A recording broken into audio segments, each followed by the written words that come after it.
Welcome to the Crazy Chicken People podcast. If you're crazy about chickens, then you're in the right place.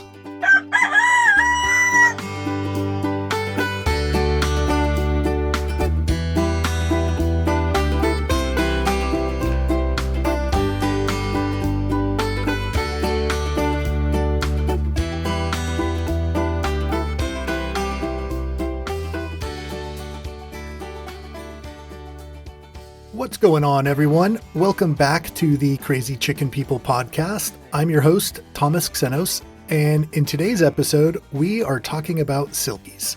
Everything from their ancient history to their unique personality traits, health considerations, and dietary needs, we've got it all covered. So sit back, relax, and let's talk about these little poofy-headed fluff balls.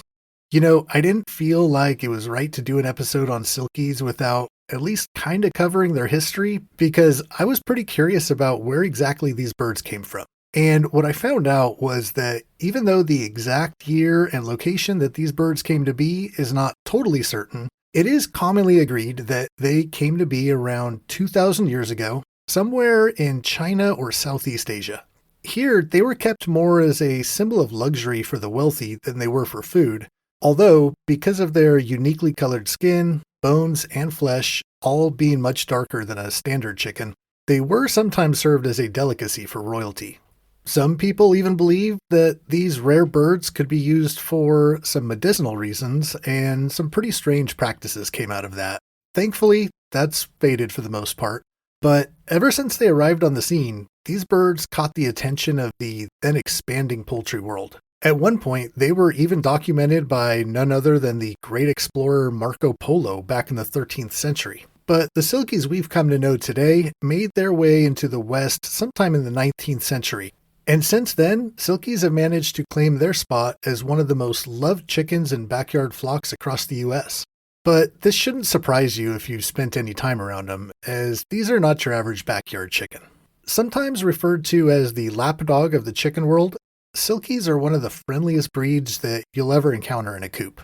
I have found this to be true with the hens, and I know a lot of people who have them would agree with me on this. They are very sweet, super chill, and I find that they rarely resist being held and usually enjoy just sitting in your lap and getting loved on for quite a while. These can be great for introducing young children to chickens because they are so cute, so calm, and rarely, if ever, aggressive. But, at least for me, the roosters have been kind of a different story. I love roosters, and I'm sure you guys have picked up on that by now. And this includes our two silky roosters, Jeffrey and Brock Purdy, but they are neither chill nor calm with me. Cute for sure, but I don't think they like me. In spite of the efforts I've made, the patience that I continue to show, these dudes just do not want me in the coop, and they let me know about this every time I come around. You know, I've been really fortunate with the roosters in my life. From the few that I do keep in our coops, and even, I hate to call them strays, even all the orphaned roosters that I've brought in. I've never been attacked, and only seen the slightest bit of aggression from any of them, and this was typically when they first got here, which, totally understandable. I mean, they just made a car trip with somebody that they had never seen before, ended up in this brand new place. So it's not surprising that they'd be a little scared and a little bit defensive when, they first get here. At one point, I think I had close to 20 roosters here. And again, outside of that little bit of aggression they might show when I first let them out, I've never had an issue. Never been attacked, never had blood drawn, been no problems. But Brock and Jeffrey come at me pretty hard.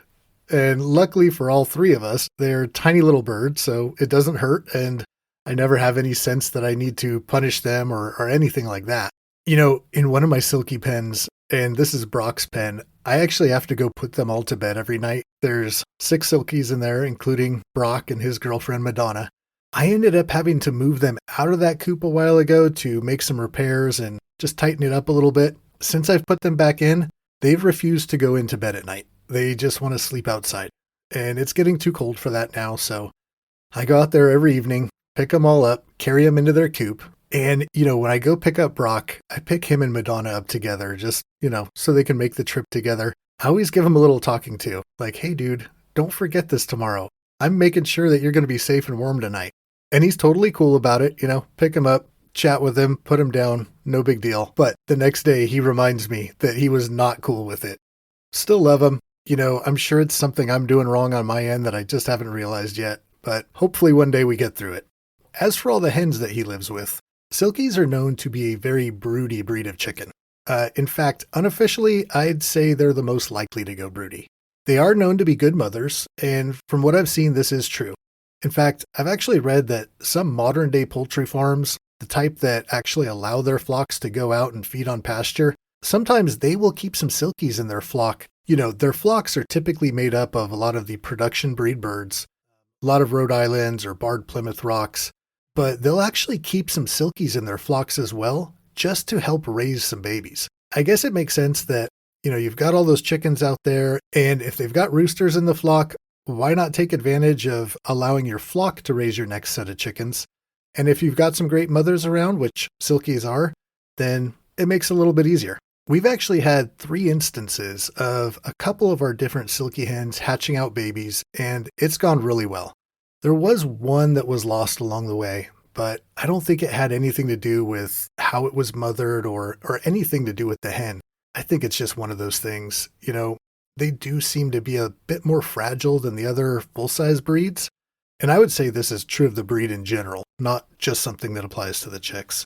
Now, I've had people disagree with me on this, and I don't doubt that their experience was different than mine. I can only go off of what I've seen here.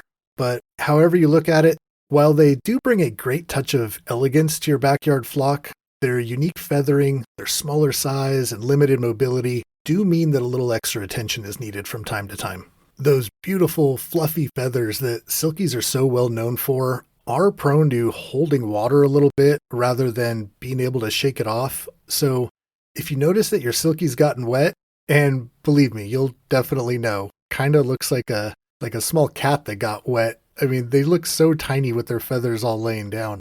But if you see that, you really want to help them get dried off, at least before they go in for bed.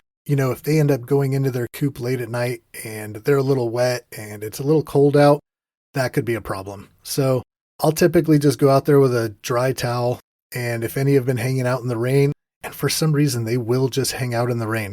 I don't get it. We've got plenty of covered area in the run, but they'll go out there and get soaking wet and then just sit there like, okay, somebody take care of me now. So I'll go out there with a towel, just kind of pick them up and hold them in that for a little bit, and that's usually good enough. Now, that big poof that is another part of their unique look can also cause some issues. No doubt, if you've seen a Silkie, you've probably wondered if it can even see past that big poof. And sometimes they cannot, at least not very well. Jeffrey, who was actually one of the first chickens that we got when we moved out to this place, was also the first chicken that I've ever given a haircut to. My wife and I were out in the run one day and just kind of watching them do their thing. And she's like, I don't think Jeffrey can see. So we went and got some scissors and gave him a little trim, which he hated. But after clearing up his vision and getting him back on the ground, he was so excited. He's running around, doing his little chicken dance, and he was very happy. But definitely did not like when I was holding him and clipping those feathers. Now, those head feathers and a lot of the poofing that they have going on around their face can also make it very difficult, even nearly impossible, I would say, for them to see up. And for this reason, at least in my opinion, you really have to be extra careful with them being out and free ranging. They've got almost no shot at seeing predators in the sky. And with them being so little, they are a bit more vulnerable to being attacked from above. I mean, it takes a pretty good sized predator bird to fly off with a full-size chicken. I mean, the hawks and the owls are going to be able to do some damage for sure. But with Silkies being so small and usually slower to react to anything going on around them, they do make for an easy target. So got to do a little bit extra to keep them safe. Now, beyond just keeping them safe in what must be to them a very big and scary world, they also have slightly different nutritional needs than your standard full-size chickens. It's nothing overly complicated, and much of the diet that you give to your full-size breeds is going to work for your Silkies as well. But they do require a higher protein content in their diet than the rest of your flock. The reasoning behind this is not super clear to me, but one of the common explanations I read in several forums was because they eat a fair bit less than a larger chicken, but still need about the same protein, you do need to increase that amount of protein in the feed that they have available. Looking at this proportionately, it still doesn't make total sense to me why exactly these smaller birds do need more protein, but that does seem to be the case. And using a higher protein feed, something in the 22% range or so, is what's recommended for them. And again, because they are so small, they have a much easier time with the crumble than the pellets. So you do want to provide that for them if you can. You can certainly supplement their protein through other means like mealworms or bugs. Really, just about all the same treats and table scraps that you would give your other chickens are going to be fine for silkies. And that includes grit. They do need access to that as well. So make sure that they've got some access to it, whether it's a free feed or maybe you mix it in with their feeder. I've found that providing a separate dish with the grit seems to work out the best with all our flocks. So that's what I do with our silkies as well. And one last thing about silkies that I wanted to talk about briefly is setting up their coop. I mentioned in, I think, my first or second episode that the first coop I ever built was in fact intended for silkies. And I had no idea what sort of special needs they had or what they would like or not like. I just built a coop that I figured would work for chickens. And after about 2 weeks of carrying them to bed every night, they wouldn't go up the ramp, so I would carry them up there every night. And a couple weeks of this, I'm like, I thought they would catch on by now. And reading into it a little bit, and I've definitely seen different opinions on this, but it seems fairly common that silkies do not like going up ramps or really changing elevation much at all.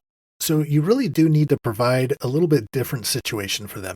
I do see them roost from time to time, and I provide some sort of different levels of roosts for them. A lot of them just sleep on the ground.